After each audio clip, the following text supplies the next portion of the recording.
Finance Committee. Deputy Christina Moore, I'm the Vice Chair. Deputy Raluca Kovac, member of the panel. Deputy David Orr, member. Deputy Karen Wilson, member. Thank you. Lay member. Philip. Philip Taylor, lay member. Fiji Greer, lay member. Lim Hammond, Controller and Auditor General in attendance. And please introduce yourself. Lee Henry, CEO at Jersey Development Company. And Julie Greenwood, Finance Director at Jersey Development Company. Thank you. And the first line question, and we'll Okay. start with Philip. Now this, you've been in this post for quite some while, haven't you, Lee, if I remember rightly? I have, yes. In this position for nearly 14 years. The reason I'm asking is because the memorandum of understanding between the government and JODC has changed in September 2025. How do you view those changes? So I think the changes on the MOU were primarily to align all SOEs with the same framework of MOU, the same format of MOU, and also to bring those provisions in alignment with the latest corporate governance code. So the changes that were made to the MOU that were introduced by the shareholder, presented to the company for comment, were accepted by the board. It didn't alter in any way the level of engagement and process that we have with our shareholder. To a degree, was it consolidating what you already did? In a way, in a main, yes. I think the previous MOU, the changes were not of a significant nature from the MOU that we had in place, I think, from 2021 possibly, or slightly earlier. May 22. May 22, thank you, Judy.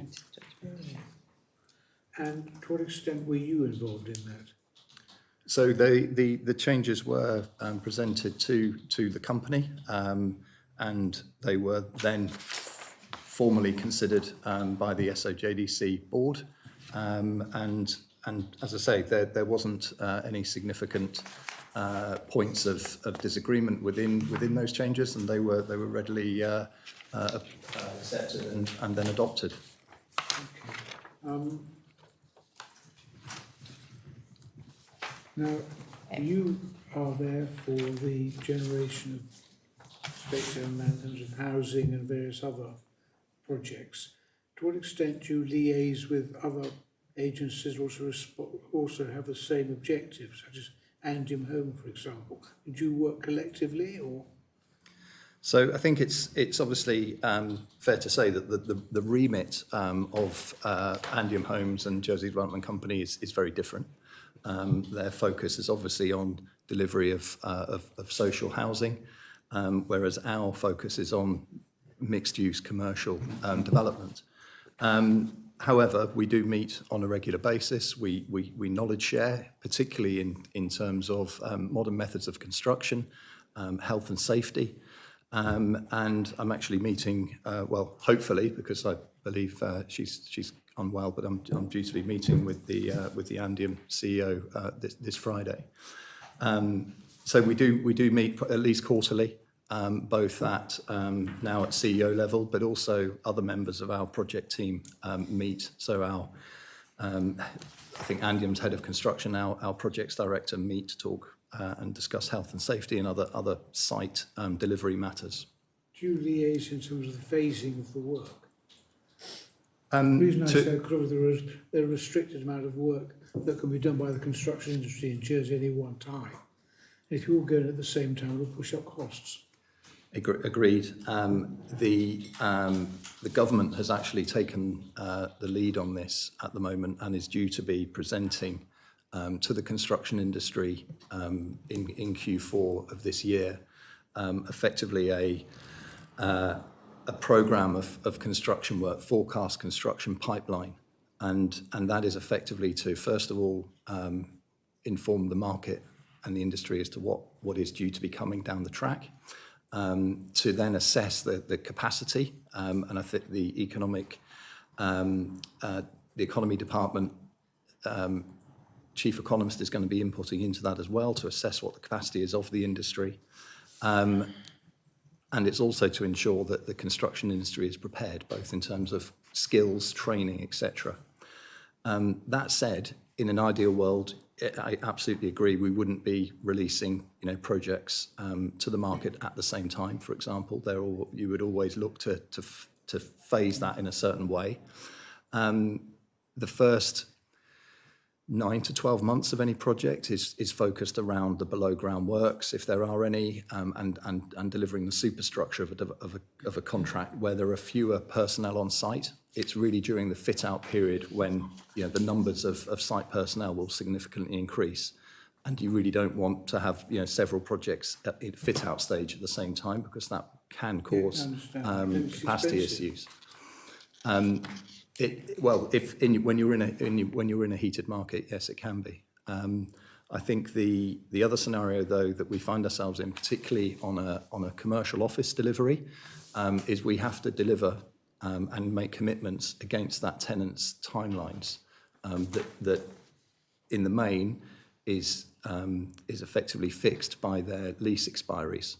So we potentially don't have the benefit of delaying 3 to 6 months on that type of project. We need to proceed on that committed timeline that we've set out with that particular tenant. One of the objectives here says to create jobs, support the island's economy. How do you do that? So I think we, as the work that we carry out, we create jobs on several levels. First of all, through the construction activity that we carry out, all of our deliveries to date have been delivered by local main contractors who employ local teams in their capacity, and also the subcontract market as well. So there's local employment delivered as part of our physical constructions on site. We then have, in the case of the financial centre, the IFC, we're delivering modern, best-in-class office accommodation to provide for the needs of the financial services industry. We have heard in other jurisdictions where there isn't the capacity and the availability of office space, they will look to grow their businesses elsewhere. So it's ensuring that, first of all, the retention of those businesses on island, and also giving them the future growth potential that again, will try and maintain that footprint on Jersey. I'll go off piece to section with my chair's mission. But actually, if you didn't exist, that could happen anyway. Potentially. But there's no guarantee that it would. And I think that, the work that we're carrying out and the deliveries, particularly at the IFC, it's now widely recognised amongst the industry that the quality of those office buildings is significantly different to other developments within St Helier. I might come back to that. I've got another question first. In one of your objectives here, it talks about deliver projects which are community focused and include a high quality open spaces and areas for use by all islanders. How are you achieving that objective? So the company and its predecessor Webb delivered significant areas of new public realm on the waterfront, and the company, through the change in articles, etc., has inherited those land holdings. But when it was the Waterfront Enterprise Board, Webb was responsible for delivering Le Jardin de la Mer, for delivering Marina Gardens above the waterfront car park, and responsible for relocating the buses from the Weybridge into Liberation Station and converting the Weybridge into the public space that it is today, and effectively a dividend in specie back to government for the transport centre that was delivered at Liberty Wharf. Since JDC's been established, we've delivered Trenton Square within the IFC, and the streets and open spaces around Horizon development down on the waterfront have been added to that public realm. Do you think the way you're structured, given what you have to do, is the best way to deliver these objectives? It could be done by the private sector, a private sector entity, for example, or a series of private actors. Would it have to go through States and Jersey Development Company? So I think the the predecessor to Jersey Development Company was the Waterfront Enterprise Board, and the Waterfront Enterprise Board was effectively a land seller. It didn't have development abilities within its remit, so we were reliant on the private sector to deliver those projects. And I think when you look at the quality of public realm and look at the quality of some of the buildings that were delivered by the private I'm sector, not questioning that. I'm just wondering whether or not all that could be done by a private sector entity.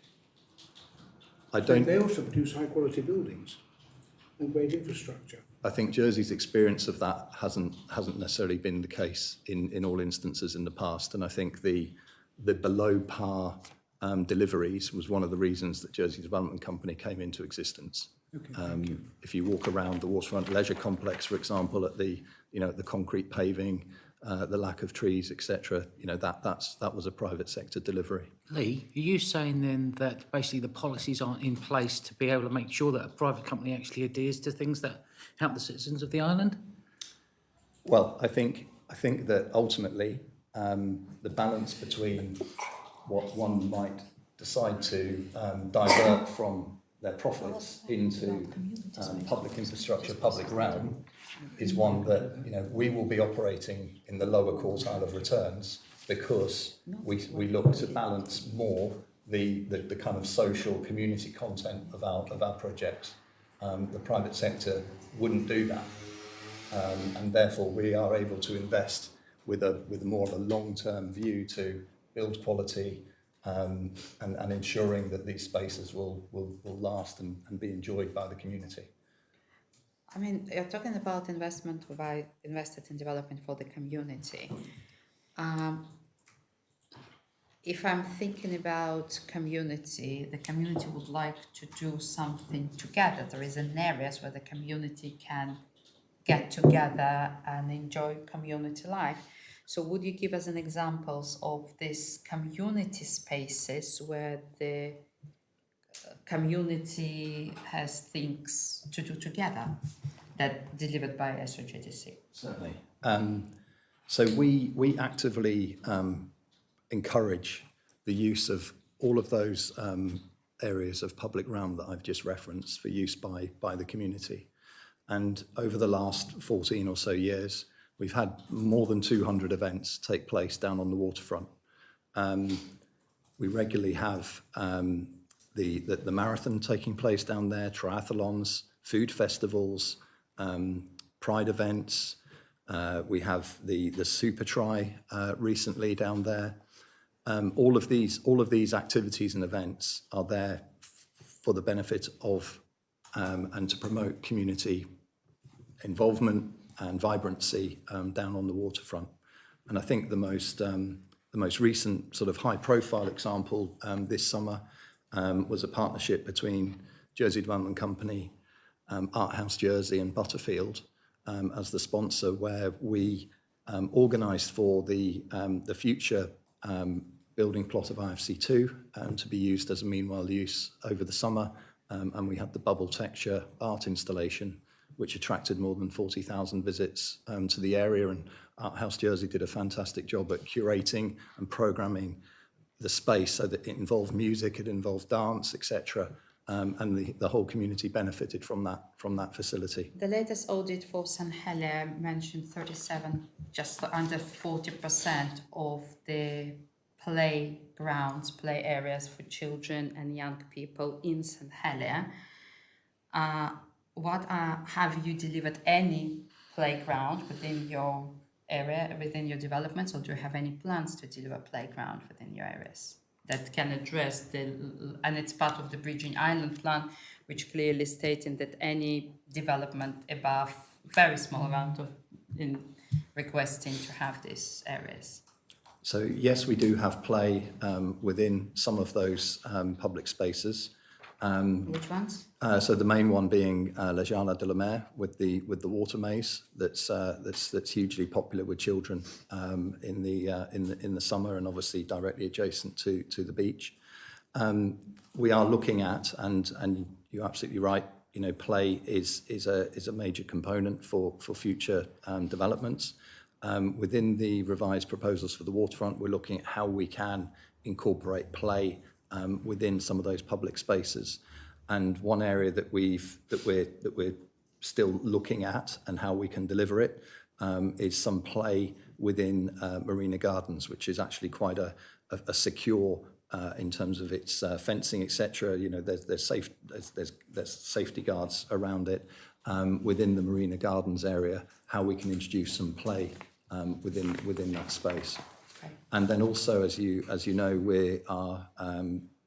we've been charged and have the responsibility for coordinating and project managing the Fort Region regeneration, and within that Fort Regen proposals is significant children's play and children's activities. I think that one of the areas that would like to look at, it's about play that can be free of charge, and this is what's missing, because even the new area that opened, it's brilliant area, and I understand it needs to be paid, but there are Fort Region, how much of Fort Region play will be accessible to any of the families, and how much of the play there will need to be charged. And this is something that keep in mind going forward, because for me, community contribution, that anyone from Irelanders, regardless their income, would be able to use it.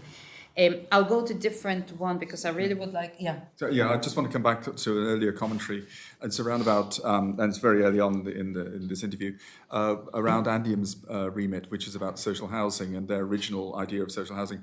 Now, today we're seeing Andium actually selling new properties, new build properties, whereas historically they've only ever sold their older stock, 60 or 70 homes which have been out of date. They also then obviously have this Andium home buy scheme as well. So my question really is, are Andium homes stepping into SOJDC territory? And if they are, is that having an impact on SOJDC's ability to deliver homes? Thank you. So no, the properties that Andium are selling, yes, you're right. Hopefully they're now selling new build homes.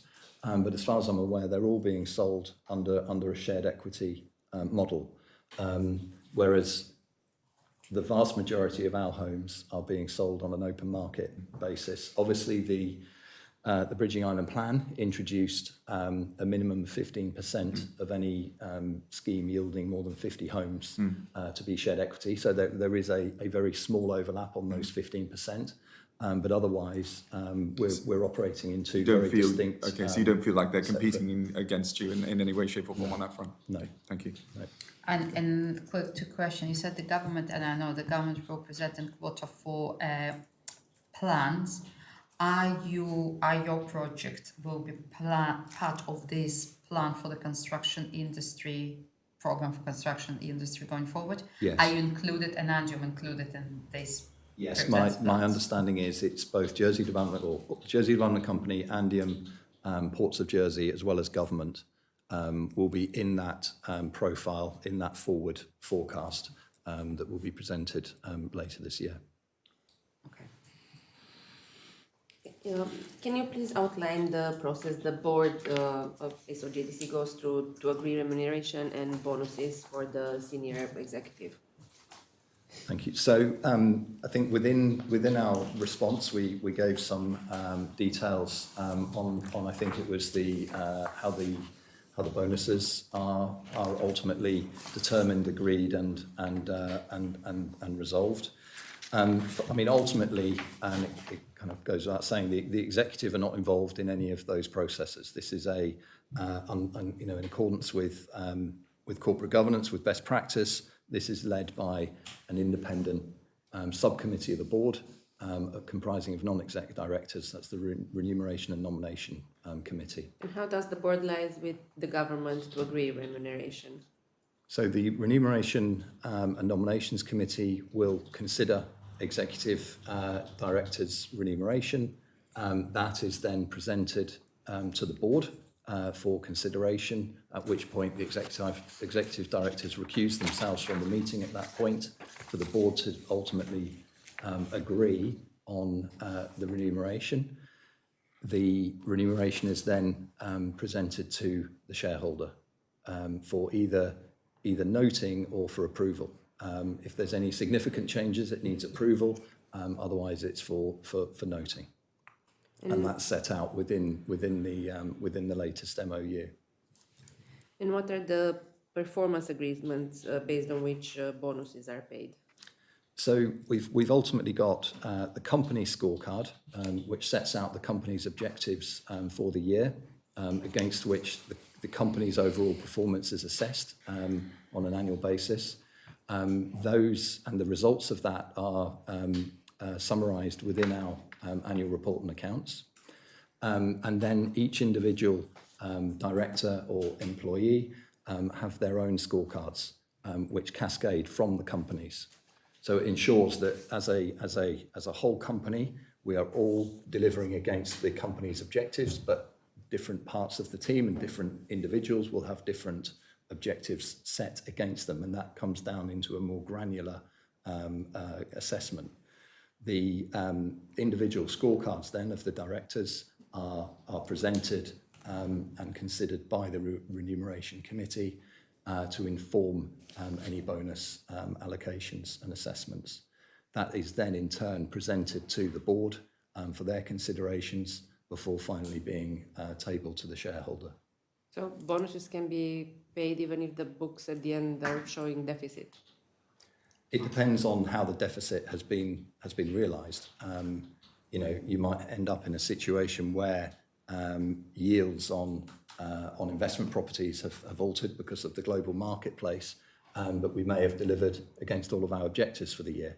So it's taken in the round and considered in that way. Thank you.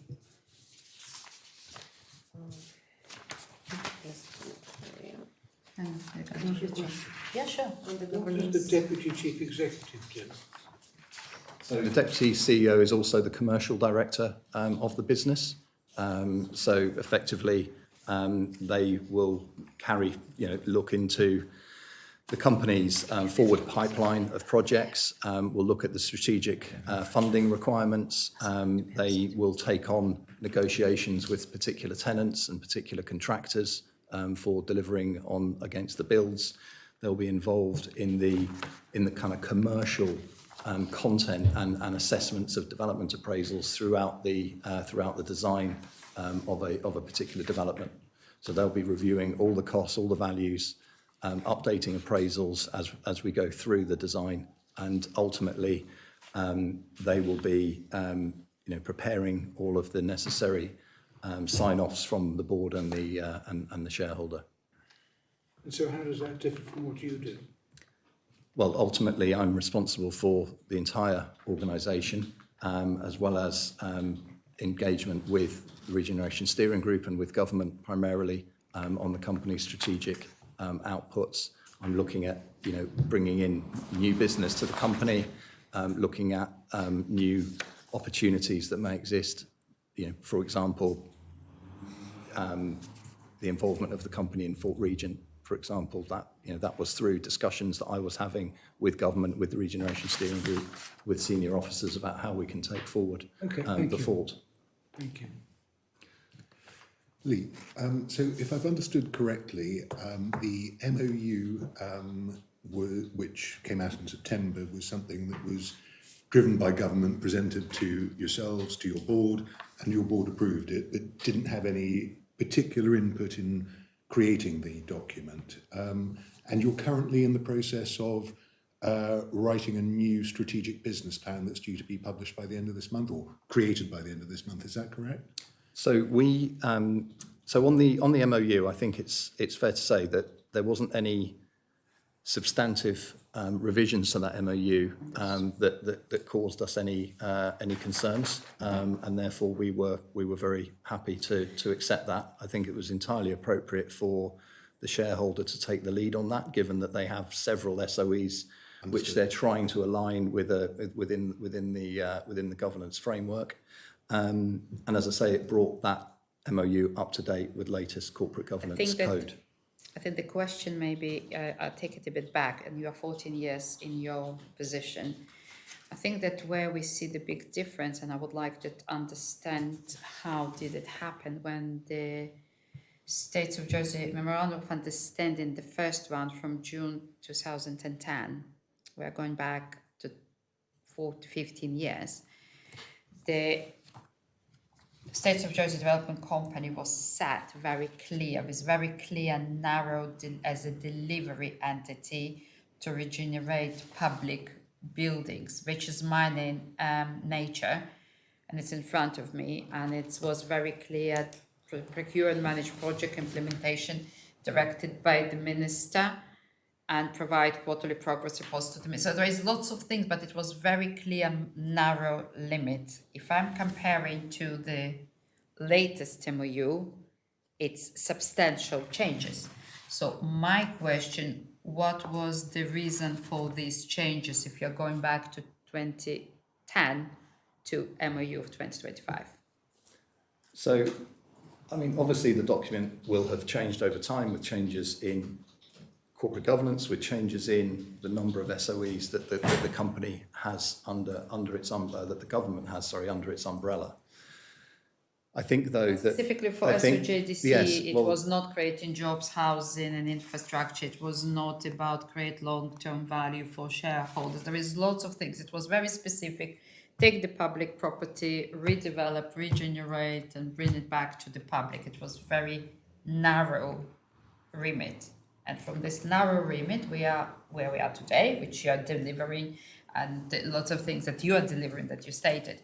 We would like to understand how this changed in company happened over the 14 years, and how was it driven by the company? You've been there for 14 years. You probably can present it better than anyone.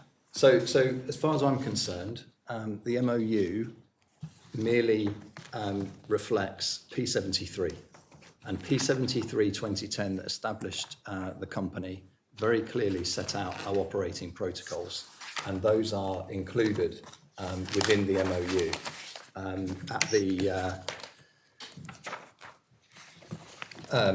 So the scope of our activities hasn't altered from P73. The only change that's happened with regards to our operating protocols was P88, which redefined and clarified one of our risk mitigation measures being the pre-sale and pre-let hurdle. That's been the only change that's happened to the organisation. I think within the MOU itself, at Schedule 4, all of the risk mitigation measures there are lifted from P73. The other elements of this, in terms of job creation that you've referenced, Housing there is ultimately part and parcel of our deliveries. Ordinarily, within that scope, that is a byproduct of what we will be. As a result of our deliveries, we will be creating jobs, we will be creating homes, we will be creating business opportunities, and it may well be that over time, governments' metrics have now incorporated this. So they want to know, well, okay, we want you to ensure that you're meeting this along with us. But our remit and scope is identical to what it was back in 2010. There is no change. We are here to regenerate surplus government assets. We are here to regenerate and complete the development of the waterfront, and follow steers that are provided to us by the Regeneration Steering Group. That is still the same. How's that being measured, Lee? I'm sorry? How is all that measured? And as a member of the public, how do I find out that actually everything you've performed for the last 15 years, that you've created these jobs, is that being measured in some way that you can demonstrate that these jobs have been created, that the space is there? I'm just putting it out there, is like, how's that demonstrated to the public? So I think we haven't in the past stated, how many jobs have been created by our developments. We have obviously recorded the returns that have been generated, the amount of dividend that's been paid, the amount that's been invested into public infrastructure, public realm, and the amount that's been provided into social infrastructure. And I think it's fair to say that over time our report and accounts have developed and evolved, and we're trying to make our report and accounts as transparent as possible, in order to enable, you know, both all of the community to have sight of what we're doing and the outcomes of our work. To date, though, we haven't stated number of jobs created.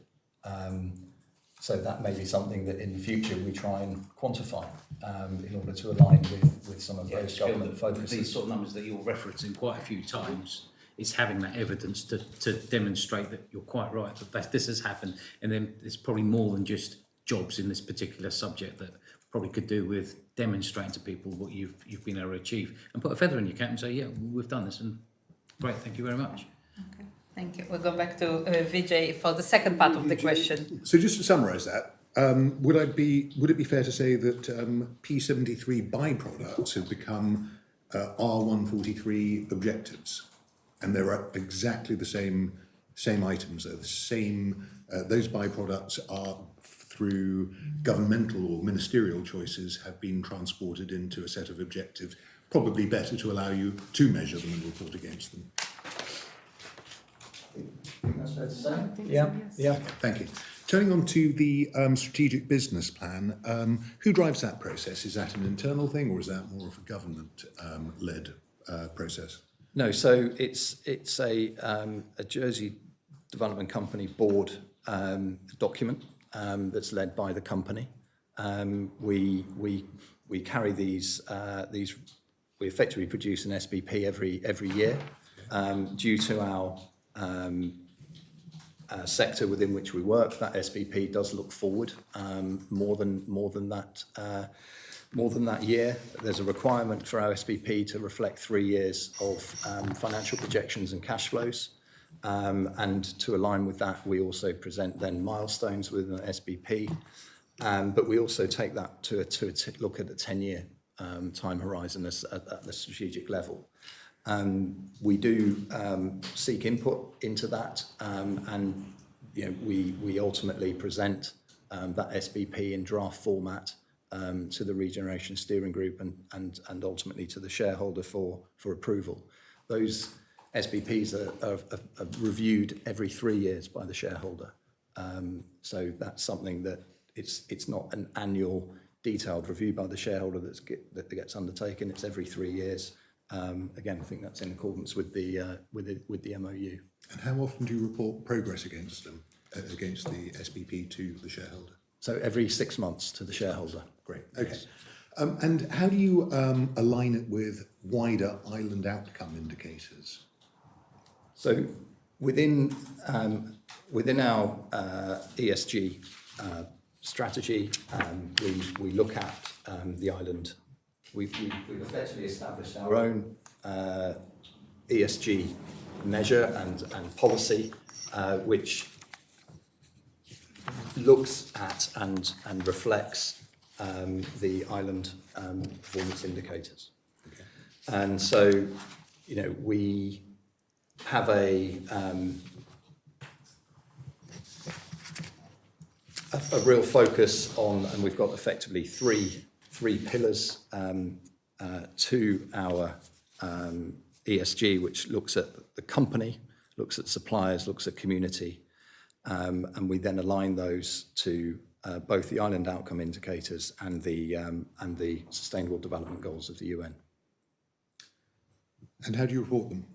So those are reported annually in our annual report and accounts, and so we've got quite a detailed ESG section within our annual report and accounts.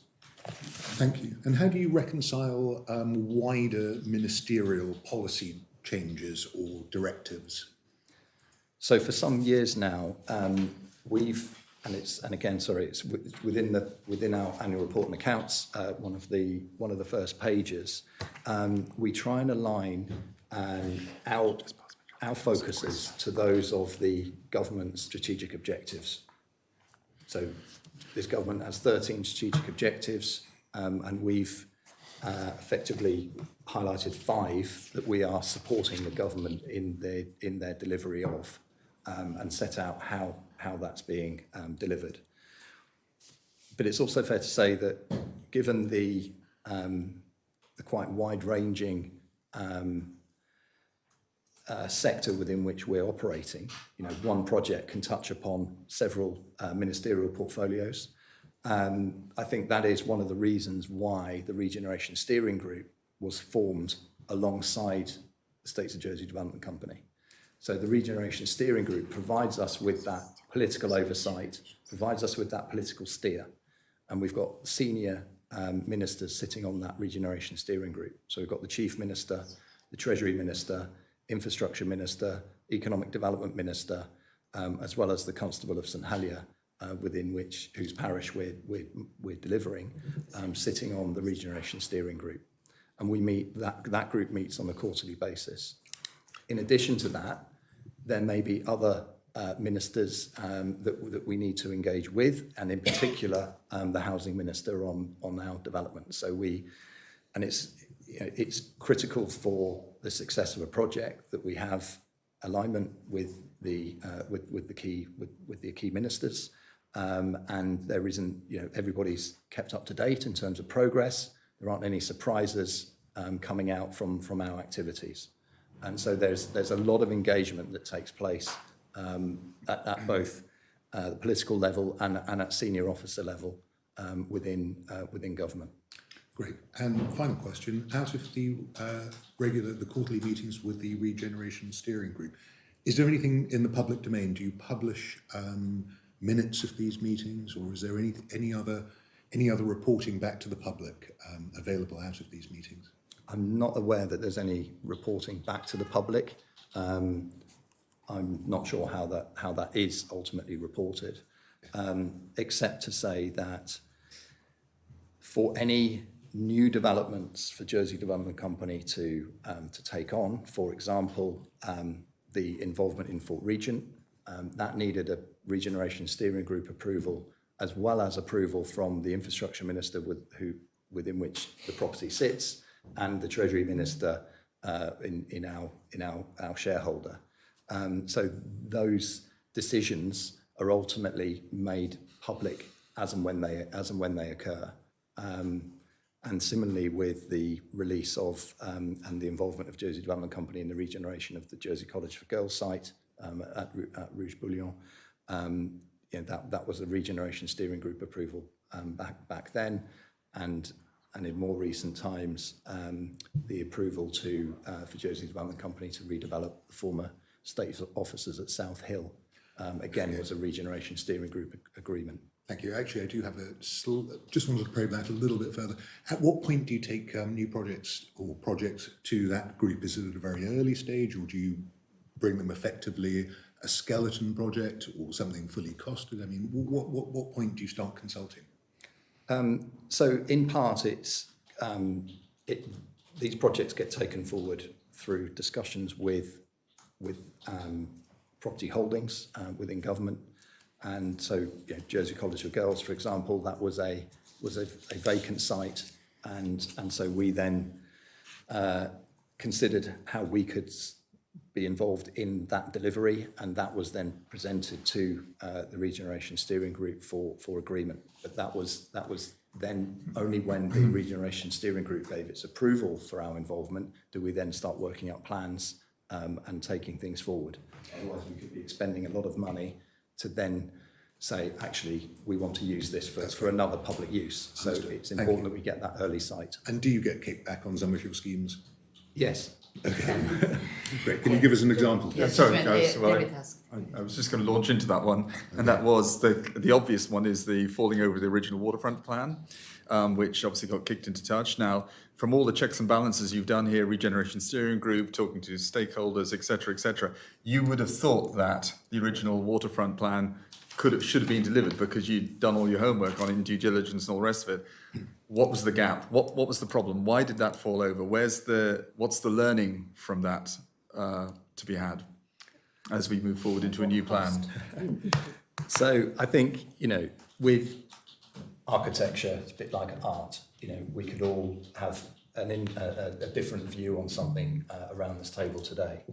I think and I think the change that we've recognised that is for the community, it's about what what benefits does this bring for the wider community? You know, yes, we can deliver a best-in-class office building, but the only people that are really going to benefit from that building are those businesses occupying it. Similarly with new homes, the beneficiaries of those new homes are only those new homeowners. And actually, what's in it? What is there delivery-wise that everybody can benefit from? And so I think that, notwithstanding differences of opinion and you know where we found ourselves and still find ourselves on the waterfront with a scheme that isn't approved, we have taken stock and reassessed what can we improve upon for the wider community. Is there any one thing you'd say you missed? That you missed in that original plan, which was actually the key, where it all started to go pear-shaped, as it were, on the original waterfront? Is there one area which you'd say that was the bit we missed, and that's why this fell over in the public arena? So I think there were probably a couple of things that effectively it was timing, partly. One was and this didn't necessarily come through in the refusals. However, we were analysing the public comments to that application and the concerns that the community had at that time, and there were two primary concerns. One was the loss of the cinemas, because we already had Fort Regent, you know, starting to be designed, and a very early considerations as to how this could be a potential facility elsewhere, and also the proposal included the redevelopment, albeit still providing a pool, but a redevelopment of Aquasplash. And so those were the two components that the community fed back on, was the loss of an indoor pool for 2 years whilst it's being rebuilt, and the loss of the cinemas, that there wasn't a satisfactory and committed solution for. Now we were prepared to enter into a commitment to planning whereby we wouldn't remove the cinemas until the new cinema was built, but that, you know, Got lost. That didn't allay the concerns of the community, and whilst it wasn't a consideration on the refusal, you know, that was the big objection from the community at the time. Now, the feedback, as the committee is aware, on the 4 plans has been phenomenal, and to have, you know, just over 6,003 responses to that questionnaire, to that survey, and to have 89% of the community in support, and actually the cinema coalescing with other leisure activities. But do you think you didn't have that level of support for the location. original waterfront plan? Correct. You didn't, yeah. Correct. So I think that now that the Fort proposal has been distilled and communicated, we're not looking to redevelop and Aquasplash. That will stay, and therefore and we've also then looked at what other improvements can be made to some of the public community infrastructure on the waterfront. And I think probably the most notable one is actually we proposed in the original plans to put an outdoor pool in. We probably can't afford an indoor 50-metre pool. Let's put an outdoor 50-metre pool, and that has, yeah, because that was, again, some of the feedback was, if you're going to have an outdoor pool, do we have space for a 50-metre? And actually delivering a 50-metre outdoor pool compared to a 25-metre outdoor pool, yes, there's more cost, but it's a tenth of what you'd have to spend on an indoor facility. So actually, the community buy-in around that facility and what it could do for St Helier residents in particular, and the swimming community is huge. So we've got great support. Yeah, for that. I get that. Okay. Thank you. Thank you, Hailey. I'm just interested in how much money you lose when you've put all of that investment in planning and development and a project doesn't actually materialise. How do you recover that? So, I mean, ultimately, those fees and design fees, etc., and the investment that we make, all of our land holdings are assessed on a fair value basis. So that is taken into consideration on a valuation perspective at the end of the year. Those costs are capitalised to those land holdings. If those land holdings are judged and independently valued at less than what we're holding in our books, then there'll be a write-down in our accounts. If not, then those costs are capitalised to the land. But I'm certain that we've communicated in the past that we did invest 3 million within those waterfront plans. Some of that 3 million we will be reusing and adjusting, but that has, there is that cost to the scheme, as well as delay on the delivery. And what's important from our perspective is that we maintain a constant pipeline for the construction industry here in Jersey, and if there is a position where there's a delay to a scheme, then that means no work flowing into the construction industry.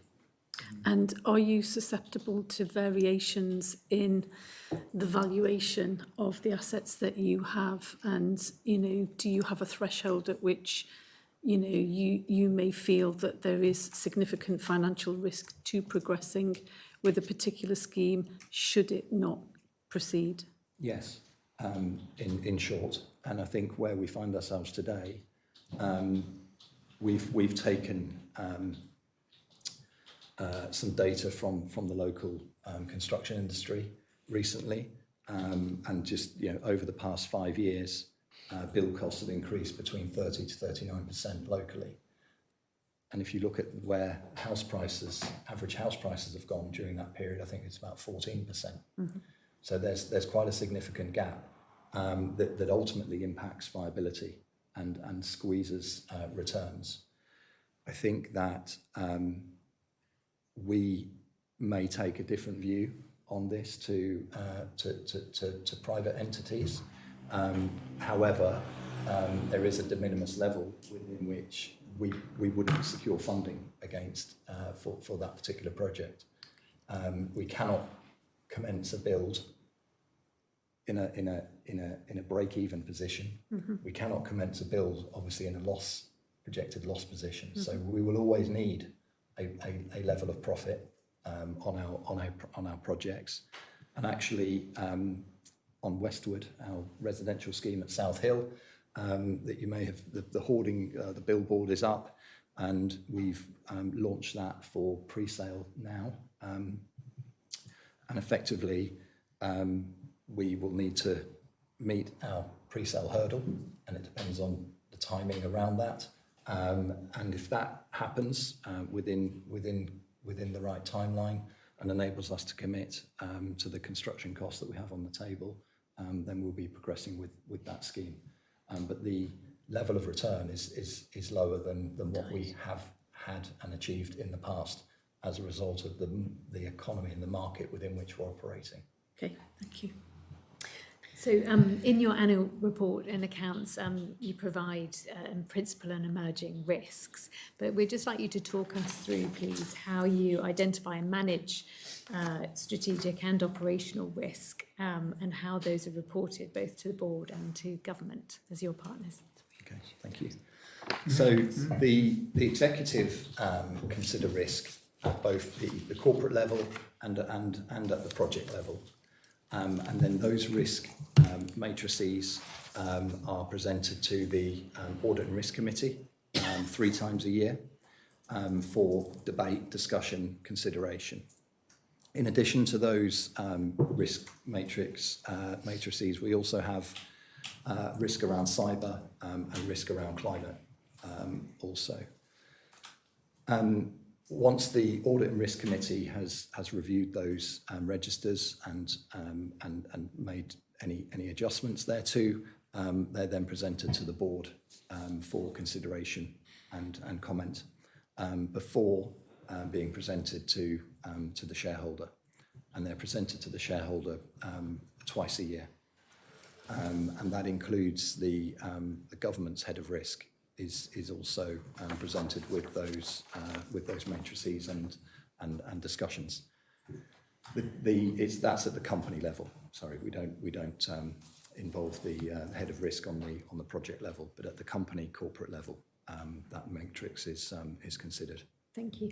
Do you have any examples of times where you've had to implement mitigation to a risk that has emerged in that interim period between your, I can't think what it's a quarterly, isn't it, review that you have?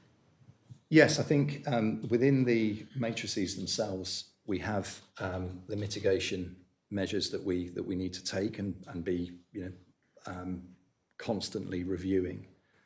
Risks will obviously present themselves as you're progressing through particular projects or at different times, and we need to deal with those as and when they materialise. I think the most sort of complex and challenging project that we've delivered was the Horizon scheme. That had a number of risks that came through and impacted that project at different times, and we worked with our development partner to address those risks, to mitigate those risks, and ultimately delivered the project successfully and within the returns that had been committed 4 years earlier. So the risk tools that we have are critical, essential tools for the business. It ensures that we are, we have very focused position on our deliveries and impacts to those deliveries that we need to be very, carefully managing as we go through those projects. Thank you. On another matter, you've mentioned the communication that you have with other chief executives of arm's length and state-owned entities. Do you have any advice or thoughts as to how the relationships, particularly those who have property management interests, how those relationships could be more effective or improved? So I think that we've got members of the SOE family within which project delivery is being undertaken. I've mentioned that we liaise with Andium on a regular basis. We liaise with the ports of Jersey on a kind of more ad hoc basis, and primarily that's around ensuring that we each party understands where the other party's at in terms of their delivery pipeline, particularly down at the ports where our boundaries may be adjacent to one another, ensuring that our plans talk to one another so that pathways connect and services, etc. There's a common design theme running through the plans from a public realm, public space perspective. We also have biannual meetings with the shareholder as a collective group of SOEs to look at common themes and to update each other on where our particular companies are progressing. So there is a great deal of engagement as and when it's required, and I think we don't just want to meet and not have anything to cover. So I think it's really important that, particularly on property development, it's so long term, and as we've heard, plans can be put back, and you then have to restart. So when we are in particular milestone points on projects, we will engage with key partners, whether that be Ports of Jersey in terms of some of the outputs on our site and adjacencies, whether it be Andium in terms of looking at some of the shared equity units that we may be delivering as part of a scheme. So yeah, it's I think I mentioned earlier that each SOE have their own distinct remits, and their focuses are on delivering those remits. There may be times when there is some overlap, and it's important that we engage on that overlap. Equally, where there is some shared knowledge, and that's important that we're communicating, successes or failures of particular build techniques or safety things. So yeah. Build up on your answer, and it's really, really helpful. What are your views? What I'm thinking, lots of tourist places, Jersey is a tourist destination, our tourist industry is one of this. The ports and the waterfront is a destination within the destination. You have this vibrant area of the port and waterfront that attracting tourists to spend their evenings, sunset, sunrise with very active economic activities. Obviously, I mean, our port waterfront is still not there if we are taking together.